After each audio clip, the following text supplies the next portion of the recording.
Hay una animación perturbadora que parodia a MrBeast. En ella, Jimmy aparece frente a un hombre que necesita un trasplante para vivir, pero no se lo da, a menos que compita por él. Es grotesco, exagerado, pero también es un espejo de la crítica más fuerte que ha acompañado a MrBeast después de que su nombre se hizo gigantesco: lucrar con la desgracia ajena. Porque si regalas miles de dólares o pagas cirugías, cambias vidas, pero lo haces frente a una cámara. Y muchos dicen que si ganas más de lo que das, entonces no es caridad sino negocio. Y esa es la duda que ha flotado sobre él durante años. ¿Es un acto de bondad o contenido disfrazado? Jimmy nace en Kansas, pero nunca se queda en un solo lugar. Hijo de una familia militar, su madre Susan se convierte en la primera mujer guardia de una prisión militar en Europa, pero incluso con un trabajo tan duro, la verdadera guerra se libera dentro de su propia casa. Mudanzas constantes, una madre ausente por obligación, un padre autoritario y una hermana menor enfrentando leucemia. En ese punto, su madre decide huir, tomar a sus hijos y empezar de cero lejos de un matrimonio roto. Pero en el 2008 golpea aún más fuerte: crisis, deudas, cansancio, y en medio de todo ese caos, Jimmy encuentra una salida: YouTube. Primero como escape, luego como propósito. Un día sube un video sin importancia, un clip torpe de un juego en línea, y logra 20,000 visitas. Para él fue una chispa, la primera señal de que tal vez había algo más en su camino. Desde entonces sube contenido como puede: bromas con amigos, proyectos improvisados, nada especial, todo grabado con una cámara mala, editada sin saber editar y hecho a escondidas de su mamá. Pero las grandes obsesiones nacen así, pequeñas e imperfectas. Y cuando muchos niños están pensando en fiestas o tareas, a Jimmy le diagnostican la enfermedad de Crohn. No puede comer, no tiene energía, pasa días sin fuerzas, pero aún así sigue grabando, porque para él YouTube ya no era un pasatiempo, era un llamado. Ahí es donde empieza la verdadera historia: un chico enfermo, roto, sin recursos, que decide que la única forma de salir adelante es obsesionarse por hacer videos que la gente ame, que la gente comparta, que la gente no pueda ignorar. Ese es el origen de MrBeast. No es un villano que se lucra con el dolor ajeno, sino un niño que aprendió a sobrevivir con lo único que tenía: su obsesión por crear. Poco a poco el esfuerzo de Jimmy empezó a rendir frutos: unos cuantos dólares, después unos cuantos más, y con ellos la primera certeza de que quizá no estaba tan loco. YouTube podía ser un camino real. Probando formatos, equivocándose, volviendo a intentar, un día subió un video que lo cambiaría todo. ¿Cuánto dinero ganaba en esa época el youtuber más famoso? Lo hizo por curiosidad, casi por juego, pero terminó siendo su primer video realmente viral. Ahí descubrió algo que jamás olvidaría: la gente no solo ve contenido, la gente quiere entender el dinero. Así que convirtió ese tema en una serie, habló de cuánto ganaban otros y hasta reveló cuánto ganaba él mismo, no por presumir, sino porque comenzaba a comprender la psicología de la audiencia. Con ese dinero compró mejor equipo, reemplazó su vieja computadora rota y dejó atrás los trípodes hechos con trofeos pegados con cinta. Jimmy estaba apostándolo todo. En 2015 grabó un video dirigido a su yo del futuro, donde se prometía algo grande: si no llegó al 1,000,000 de suscriptores en 5 años, fallé en la vida. Ese era su nivel de obsesión. Cuando por fin le contó a su mamá sobre su canal, ella reaccionó con enojo. Le dio dos opciones: universidad o la calle, y como aún no ganaba suficiente, tuvo que seguir estudiando. Entró a la universidad, pero solo de cuerpo presente. A las 2 semanas ya no iba a clases. Se escondía para grabar y editar. Sabía que si no lo lograba pronto, tendría que volver a una vida que no quería.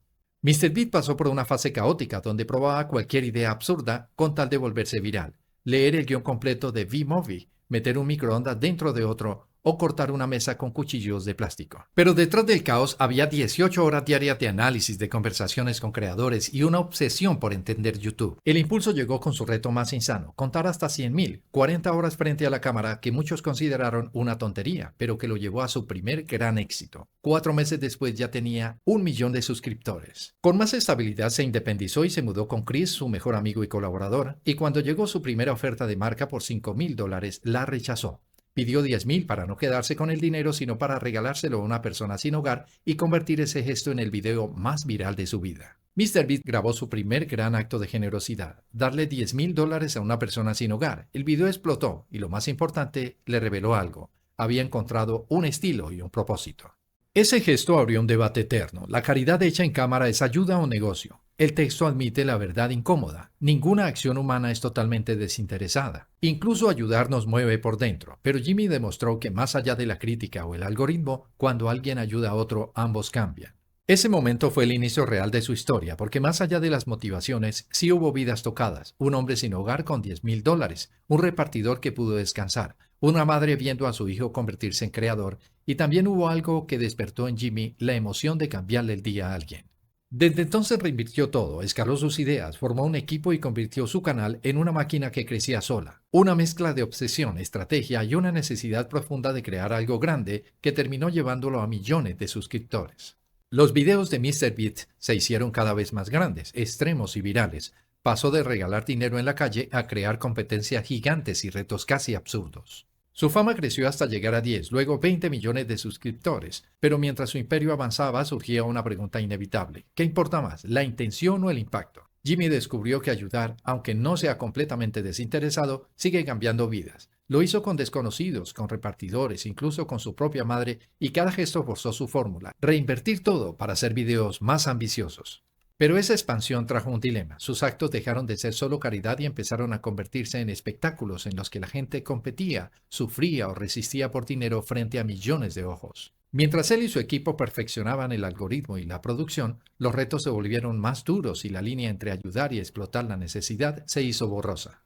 Desde personas mayores compitiendo por jubilarse hasta jóvenes que no podían permitirse perder, su contenido empezó a levantar una reflexión incómoda. ¿Estamos viendo bondad o entretenimiento construido sobre la vulnerabilidad humana? Quizás las dos sean ciertas, y ese es el dilema central del universo de MrBeast. A medida que MrBeast crecía, surgió una pregunta incómoda. ¿Qué ocurre cuando la necesidad humana se convierte en espectáculo? Su contenido empezó a ser comparado con una forma de convertir la pobreza en espectáculo, un concepto que Ospina y Mayolo usaron para señalar cómo la realidad difícil puede terminar convertida en mercancía audiovisual. Y aunque Jimmy se apoya en la necesidad, también entrega resultados que transforman vidas, lo que complica cualquier juicio. En 2021, con el boom del juego del calamar, una serie que denuncia cómo la desesperación de los pobres se convierte en entretenimiento, Jimmy decide recrear los juegos con 456 participantes y $4 millones. El video rompe internet, pero también abre un debate. Mientras la serie critica la explotación, MrBeast la convierte en show. ¿Es ayuda u otra forma de explotación? Ese mismo año llegan denuncias de exempleados sobre maltratos y un ambiente laboral difícil, mostrando una cara distinta de la imagen amable que proyecta. Aún así, su imperio no se detiene. Nuevos canales, negocios, marcas, y Forbes lo nombra el youtuber mejor pagado. Finalmente, en 2024 firma con Amazon para crear Beast Games, el concurso más grande de la historia. 1,000 participantes y un premio récord de $10 millones.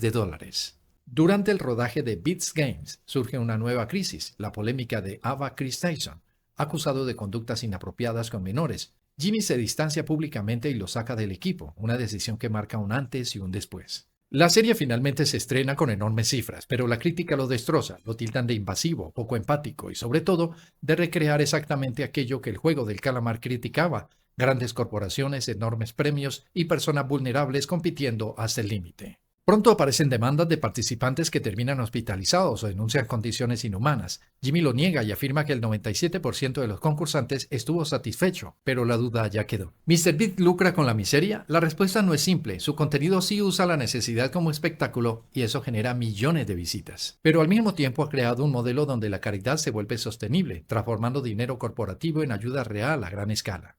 MrBeast es una paradoja, combina entretenimiento, negocio y solidaridad en un formato que incomoda, cuestiona y ayuda al mismo tiempo. Su obra se mueve en una línea fina entre lo ético y lo polémico, y solo el tiempo dirá de qué lado de esa línea quedará su legado. MrBeast no solo ha cambiado YouTube, ha generado miles de empleos, escaló la filantropía como nunca antes y demostró que se puede hacer contenido masivo sin recurrir a la negatividad.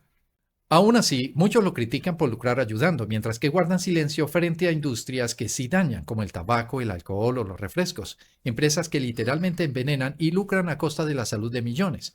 En ese contraste, el juicio hacia Jimmy parece contradictorio. Al final, lo que define a una persona no es solo cuánto gana, sino cómo su trabajo impacta al mundo. El dinero importa, es lo que da estabilidad. Pero si es la única motivación, el trabajo se vuelve vacío. La verdadera satisfacción viene del sentido, del valor que aportamos y del impacto que generamos en otros. No todos pueden regalar millones, pero todos pueden usar su trabajo para crear algo bueno. Al final, lo que realmente trasciende es cómo hacemos nuestro trabajo y qué dejamos en los demás a través de él. Porque más allá de trabajar para sobrevivir, se trata de encontrar formas de aportar, de servir y dejar alguna huella. Y en ese sentido, lo que MrBeast ha hecho no es solo encontrar la manera de hacer caridad rentable. Es también recordarnos que el trabajo no solo tiene que ser una fuente de ingresos, sino también una oportunidad para hacer el bien, para impactar vidas y para construir algo que valga la pena.